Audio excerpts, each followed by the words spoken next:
Hey, what's happening everyone? I'm Sir James from Gamerfuzion.com, and today I'm here to provide you with my review for Nitroplus Blasterz Heroines Infinite Duel, which already has an interesting title at that. But pretty much the developers behind the popular Arcana Heart's fighting game series has actually teamed up with an esteemed visual novel publisher known as Nitroplus to create a new 2D fighting crossing over multiple franchises. In this game, you actually get to select a main character and two partner characters from a roster of Nitroplus's most popular ladies and jump right into the action.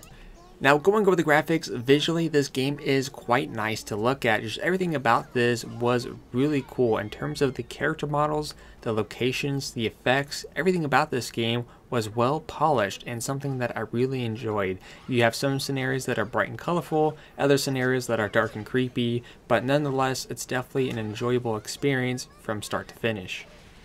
Now, going over the gameplay isn't too complicated to understand because after all, this is a fighting game, so your main goal here is to beat up your opponent and to achieve victory.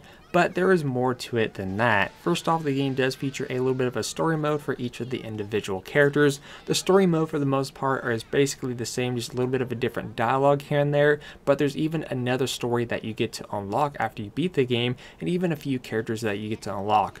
Now, speaking of the characters themselves are unique in their own individual ways. Not one character plays exactly the same as another character, so experimenting on what you're good with or trying to master all the other characters is definitely going to be rewarding at the very end. And of course, you also have your basic options, so you could change the time limit, how many rounds that you need to achieve victory, and of course, best of all, increasing the difficulty level of the enemy AI. For those of you who are veteran fighters, I recommend you bump up the difficulty level as soon as you start the game.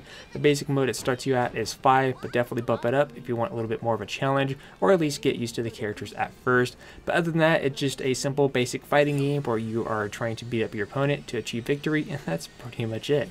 Now, going over the sound portion of the game does have an awesome soundtrack, and the game definitely opens up to a music video in the very opening, introducing some of the characters in which you get to meet and play as during your initial experience. And of course, the voice actors were great. They are speaking with the original Japanese voices, though there are English subtitles to fill in the blanks, though I did realize that there are some aspects where the characters are talking, but there's no subtitles letting you know exactly what the characters are saying, which is a little bit of a slight annoyance, but then again, it's not that big of a deal because after all, it's just a simple fighting game. But like I said, the soundtrack and the voice actors were definitely great and top notch. Now, going over the game's lifespan, this game definitely offers replayability. First off, not only do you have the single player experience in trying to master each of the individual characters, but there's even network play to face against other players online. And of course, you also have a 2-player option to face against your couch buddy. So if you happen to be having a party or just want to put video games on the TV, that's definitely a nice game to kind of put on there.